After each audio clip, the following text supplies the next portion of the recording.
మనసు దోచే ఇకబేనా ఆర్ట్, ఆకట్టుకుంటున్న ఆకృతులు.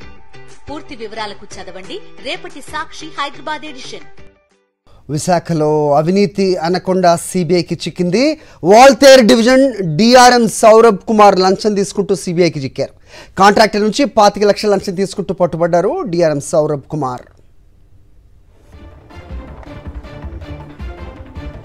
దీనిపైన అప్డేట్స్ మా కరెస్పాండెంట్ నరేష్ అందిస్తారు. Divisional railway manager Saurabh Kumar లంచం తీసుకుంటూ ఏసీబీ అధికారులకు చిక్కినట్టుగా అప్డేట్ అందుతోంది. నరేష్,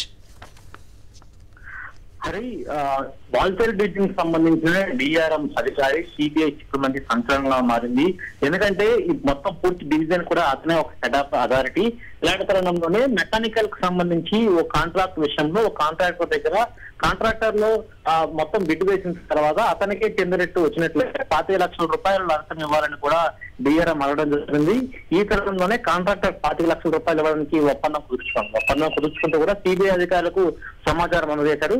అయితే 25 లక్షల రూపాయలు తీసుకోవడానికి ముంబైకి రావాల్సిందే కాంట్రాక్టర్ చెప్పడంతో డిఆర్ఎం ఇక్కడ విశాఖపట్నంలోని తన కార్యాలయంలో సెలవు పెట్టి విశాఖపట్నం నుంచి ముంబైకి వెళ్ళాడు. ముంబైలో 25 లక్షల రూపాయలు నగదును కూడా లిక్విడ్ క్యాష్ గా తీసుకుని అక్కడి నుంచి తన ఇంటికి వెళుతున్న క్రమంలో ఇంటికి వెళ్ళిన తర్వాత లోపలికి వెళ్ళిన మరుక్షణంలో అప్పటికే సిబిఐ అధికారులు అతన్ని మొదటి నుంచి ఫాలో అవుతూ వస్తున్నారు. ఒక్కసారి డిఆర్ఎం సౌరభ్ కుమార్ ప్రసాద్ ఇంటి లోపలికి వెళ్ళిన వెంటనే సిబిఐ అధికారులు ఇల్లు మొత్తం చుట్టుముట్టి అతను బయటికి వెళ్ళినా కూడా 25 లక్షల రూపాయల క్యాష్ తోటి రెడ్ హ్యాండ్ గా పట్టున్నారు. అంతేకాకుండా తన కార్యాలయాలు అదేవిధంగా సౌరభ్ కుమార్ సంబంధించిన మిగిలిన ఇళ్లలో కూడా పూర్తిగా కూడా సోదాలు జరుపుతున్నారు. అయితే గతంలో కూడా మరొక డిఆర్ఎం నిజంగానే లంచం తీసుకుంటూ సిబిఐ అధికారులు చిక్కడం, ఇప్పుడు మరొకసారి రెండో డిఆర్ఎం గా సౌరభ్ కుమార్ ప్రసాద్ ఉన్నారు. అయితే పూర్తిగా సౌరభ్ కుమార్ ప్రసాద్ గతంలో ఎలాంటి అవినీతికి పాల్పడ్డాడు, అతను అవినీతి చిట్టా ఎంత ఉందన్న అంశంలో కూడా ప్రస్తుతం సిబిఐ అధికారులు సోదాలు జరుపుతున్నారు. హరి, ఓకే నరేష్.